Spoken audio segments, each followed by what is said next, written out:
पहिल्यांदा माझं म्हणणं असं आहे, की तिथे कुठल्यातरी मंत्र्यांनी फोन केला अशी परिस्थिती आहे. अग्रवाल नावाचा जो बिल्डर आहे, त्याची पार्टनरशिप कुठल्या-कुठल्या राजकीय पक्षांबरोबर आहे आणि कुठल्या-कुठल्या राजकीय मंत्र्यांबरोबर आहे किंवा कुठल्या राजकीय मंत्र्याचे पैसे त्याच्यामध्ये गुंतवले गेलेले आहेत. त्याचं त्यांनी चौकशी करावी आणि त्याची चौकशी करून त्याच्यापैकी कोणी फोन केला हा असताना पोलिसाला विचारावं त्या ठिकाणी. दुसरं आहे त्या ठिकाणी की ॲक्सिडेंट ह्या वाढत चाललेल्या आहेत. तेव्हा तो जुवेनाईल आहे म्हणून त्यांना असणारा कमी सजा असा जो आता नियम आलेला आहे तो नियम माझ्या अंदाजानं शिथिल केला पाहिजे कार ॲक्सिडेंटसाठी. उरलेल्या ह्याच्यासाठी मला वाटतं जुवेनाईल ॲक्ट तसा त्या ठिकाणी ठेवण्यात यावा. ही अशी प्रकरणं मला वाटतं बरीच घडतात आहेत.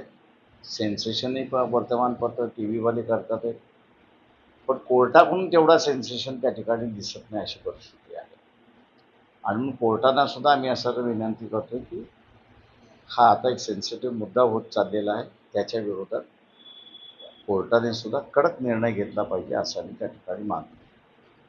दुसरं जेवढे बार्स आहेत त्या सगळ्या बारधारकावरती लायसन्समध्येच एक अट घालावी की 18 वर्षाच्या आतमधल्याला जर बारमध्ये पबमध्ये त्यांनी असं एंट्री दिली तर त्याला 3 वर्ष सजा होईल.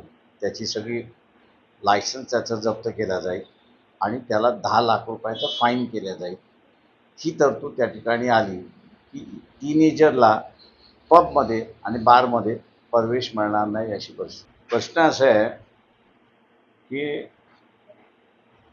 शरीरातून मनुस्मृती घालवण्याचा प्रयत्न आहे. मनातून मनुस्मृती केली आहे का हा त्याच्यातला महत्त्वाचा भाग असं मी त्या ठिकाणी मानतो. मनातून जोपर्यंत मनुस्मृती जात नाही आणि मानवतावाद येत नाही तोपर्यंत आपण कृती करत असताना जे डोळसरित्याने केली पाहिजे तो डोळसपणा राहत नाही. आता तुम्ही मनुस्मृती फाडताय म्हणजे काय करताय? आता कोणाला तरी साध्या सुध्या माणसाला हे लक्षात आलं पाहिजे की मनुस्मृती फाडत असताना तिच्यावरती कोणाचा फोटोच नाही आहे त्या सगळ्या ह्याच्यावरती. किंवा मनूचा असणारा एकच पुत्र आहे आणि तोही राजस्थानच्या हायकोर्टासमोर आहे, पण तोही झाकलेला आहे अशी परिस्थिती आहे.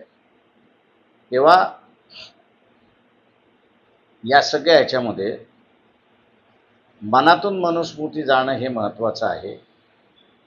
आणि या कृतीचा आम्ही असा निषेध करतो आणि आव्हानाने मी कितीही धर्मवादी आहे, निरपेक्षवादी आहे, मी कितीही लोकशाहीवादी आहे, अमुकवादी आहे, हे कितीही ढिंडोरा पिटला तरी त्यांना आमचं सांगणं आहे की तुमच्या मनातून पहिल्यांदा मनुस्मृती काढून टाका.